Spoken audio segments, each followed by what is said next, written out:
Teresa Martin was resting at her home in Chicago, Illinois. It was around 4 in the morning when her phone rang, the glow of the screen showing her daughter Kenneka's name. Kenneka, 19 years old, had gone out that night to celebrate her new job at a party held at the Crowne Plaza, Chicago O'Hare Hotel. Feeling uneasy, Teresa answered the call, sensing that something wasn't right.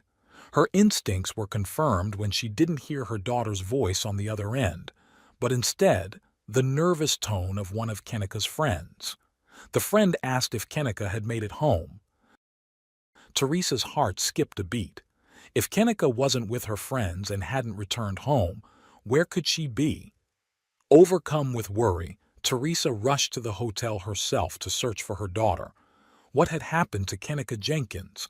The truth would shock everyone.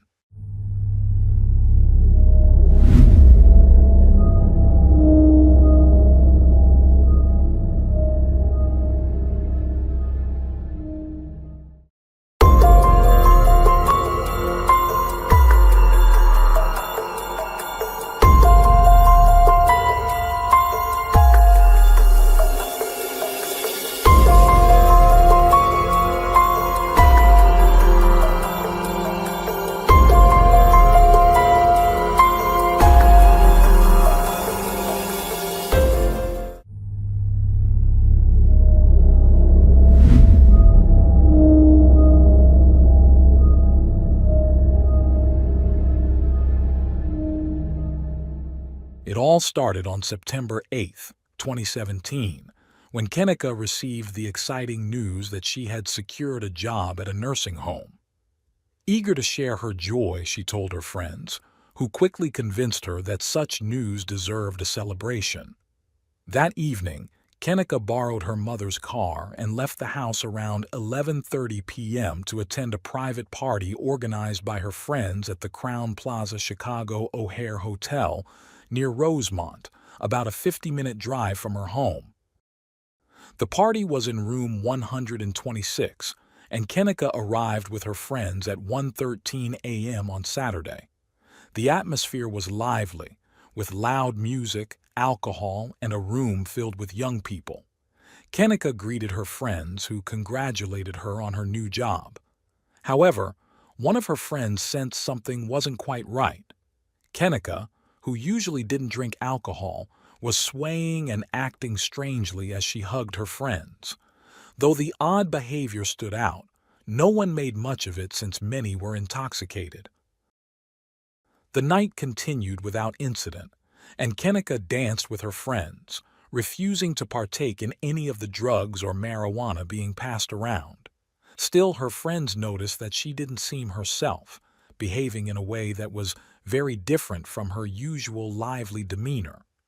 Normally, she loved to dance with passion, but that night, her movements were slow and unenthusiastic. She eventually sat down, her expression filled with sadness. As time passed, her friends decided it was time to leave. They left the room around 2:30 a.m., but as they were heading out, Kenneka stopped abruptly. She checked her pockets and realized she had left her phone in the room. Her friends went back to retrieve it, but when they returned, Kenneka was gone. The hotel hallway was eerily empty, dark and silent, like a scene from a horror movie. They searched everywhere, but it seemed as if Kenneka had vanished without a trace. Over an hour passed before they decided to call Teresa, Kenneka's mother, using her phone. They explained that they hadn't seen Kenneka since leaving the party, immediately sending Teresa into panic. Teresa contacted the hotel, but the staff seemed dismissive, assuming Kenneka was just another rebellious teen who would show up eventually. Desperate, Teresa arrived at the hotel around 5:30 a.m., only to face her first hurdle. The hotel refused to release surveillance footage without a formal police report. At 7:14 a.m., Teresa called the Rosemont Public Safety Department, but they advised her to wait a few more hours before filing a missing person report, suggesting that young people often return on their own. Frustrated and knowing something was terribly wrong, Teresa couldn't believe how lightly the situation was being handled. Hours went by with no sign of Kenneka. It wasn't until 12:46 p.m. on Saturday that her family were able to officially file a police report. Only then did hotel management notify their staff of Kenneka's disappearance, around 1:04 p.m. Teresa returned to the hotel by 6 p.m., determined not to waste any more time. They began knocking on every door in the hotel, asking guests if they had seen Kenneka. Their actions led a hotel employee to call 911 to stop the disturbance they were causing. Furious and desperate, Teresa was enraged that more effort was being put into keeping the guests calm rather than searching for her daughter. It took 4 more agonizing hours before police finally agreed to review the hotel's security footage. To everyone's shock, it appeared that Kenneka had never left the hotel. This raised many questions. If Kenneka hadn't slipped out unnoticed, she had to be somewhere inside the hotel. Footage from the common areas was reviewed, and finally, a disturbing image surfaced. Kenneka was seen at 3:20 a.m. walking near the reception, stumbling and swaying as if she were intoxicated. 5 minutes later, she was captured on camera wandering into the lower-level basement area and then toward the kitchen, where she disappeared from view. With this new information, authorities scoured the hotel, but no further clues surfaced. As the day wore on, the search seemed to lead nowhere until September 10th at 12:25 p.m., when a hotel employee made a horrifying discovery. Kenneka had been found inside a freezer, locked from the outside. She was lying face down, missing a shoe, with no apparent injuries aside from a small cut on her foot. Her family was devastated. They had imagined countless scenarios, but nothing as horrifying as this. The freezer, set at a temperature just above freezing, was located in an unused kitchen. It was unclear why the freezer had been operational, as the kitchen hadn't been in use. Despite the investigation, the security footage showed no one entering the freezer with Kenneka, and her family couldn't believe that she would have entered voluntarily. The mystery surrounding what truly happened that night would haunt everyone involved. The police began to dig into the final hours of Kenneka's life, focusing specifically on the party she attended. According to their report, the credit card used to book the hotel room for the party was fraudulent and linked to a criminal gang operating in the Chicago area. Despite rumors circulating about foul play involving dangerous individuals, authorities insisted there was no evidence to support these claims. What happened after the party remained unclear. Some witnesses claimed that Kenneka had left with unidentified individuals, while others said she went back to retrieve her phone from one of the hotel rooms. A month after her tragic death, the coroner's report concluded that Kenneka's death was accidental, caused by hypothermia due to the freezing temperatures in the hotel's walk-in freezer. Alcohol and a medication called topiramate were also found in her system. The combination of these substances may have amplified the effects of both, leading to hypothermia more quickly. Although topiramate is typically prescribed for epilepsy or migraines, Kenneka had never been prescribed this medication. There was also swelling in her brain, though this was not linked to the cause of her death. The police issued a statement confirming that while there were no signs of foul play, the investigation remained open. However, Kenneka's family refused to accept this conclusion, convinced that something more sinister had happened that night. They believed someone had harmed her, and they were frustrated by what they perceived as the police's reluctance to fully investigate the matter. The city of Chicago was shaken by the news of Kenneka's death. Protests were held outside the hotel where she was found, with many believing that hotel staff had failed to take her disappearance seriously and might even have been covering up what really happened. Online, theories about the case spread like wildfire.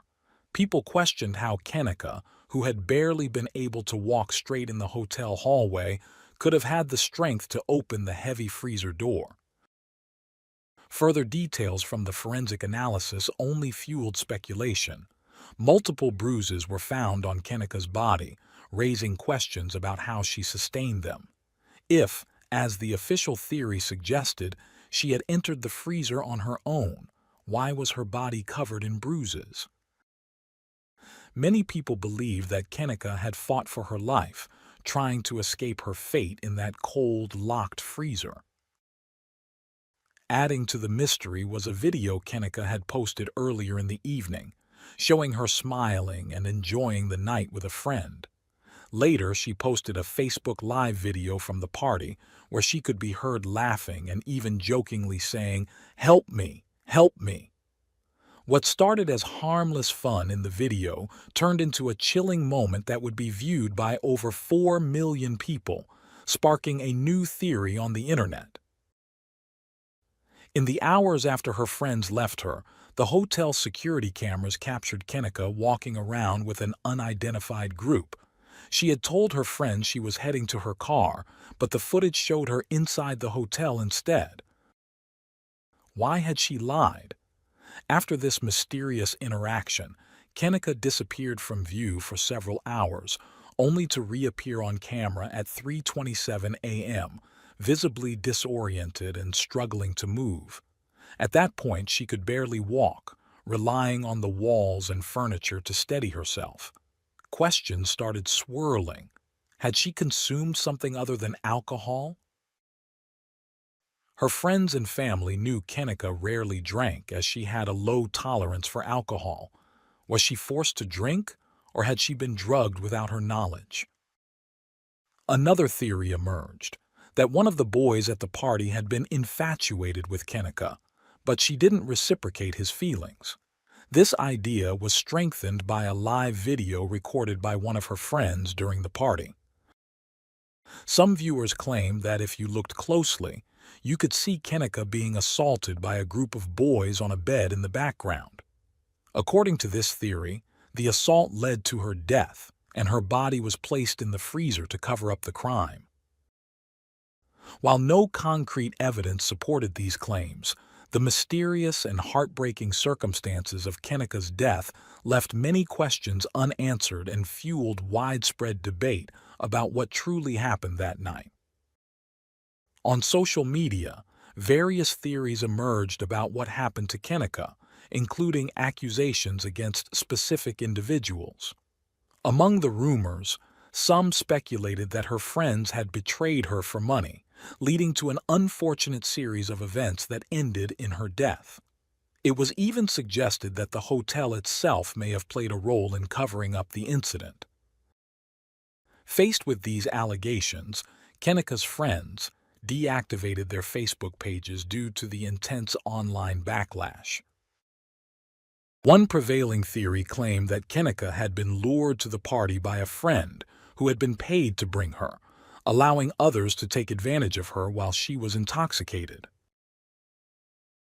According to this rumor, the hotel's manager later kidnapped Kenneka and ended her life to harvest her organs for sale on the black market.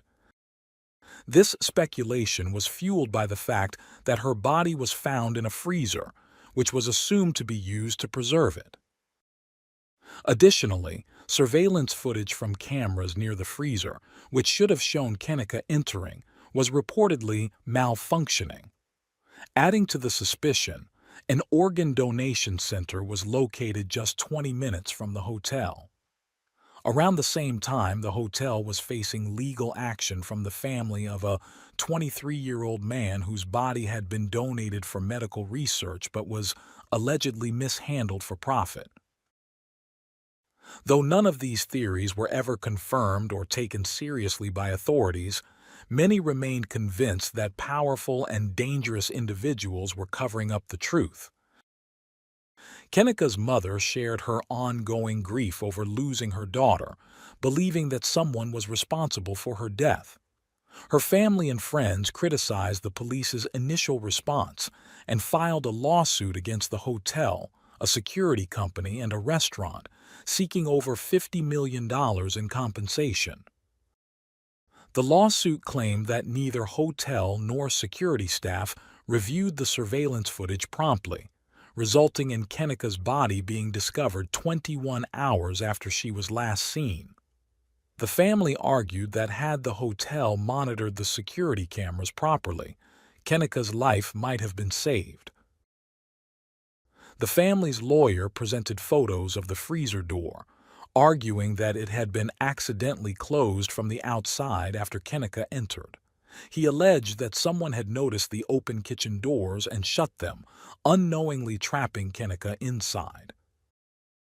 This theory, however, contradicted the timeline laid out by the surveillance footage released by the Rosemont police, which showed that after Kenneka disappeared into the kitchen area, no one else entered the room until her body was discovered.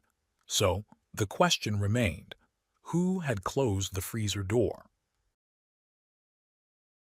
In response, the hotel released a statement saying, Kenneka Jenkins' death was a tragedy, but the lawsuit is without merit, and we will vigorously defend against it. The family's lawyer countered that the hotel had the means to secure the kitchen area, which had locked doors, and that if the illegal party had been shut down earlier and security footage reviewed thoroughly, Kenneka's death could have been prevented. Ultimately, in December 2023, 6 years after the incident, the lawsuit was settled for $10 million due to negligence. Of the settlement, around $3.5 million was allocated to cover the attorney's fees. More than $6,000 went toward funeral expenses, and Kenneka's mother, Teresa Martin, received $3.7 million. Other family members were awarded $1.2 million and $1.5 million, respectively. To this day, the circumstances surrounding Kenneka Jenkins's death remain unclear. Neither witnesses nor the hotel's security footage have provided enough information to definitively explain how she ended up in that freezer. Whether it was an accident, a desperate attempt to escape, or something more sinister, Kenneka's death continues to raise questions. Who were the unidentified individuals seen with her that night? Did they try to intoxicate her for their own purposes, or did she drink on her own? Why was there no footage of the freezer area where she died? In her intoxicated state, was she able to open the heavy freezer doors by herself, or did she mistake it for something else, like an elevator? For many, the theory of organ trafficking remains a plausible explanation, especially given the growing issue of organ trade in the United States. Until the police can definitively confirm what really happened, all we can do is continue to speculate.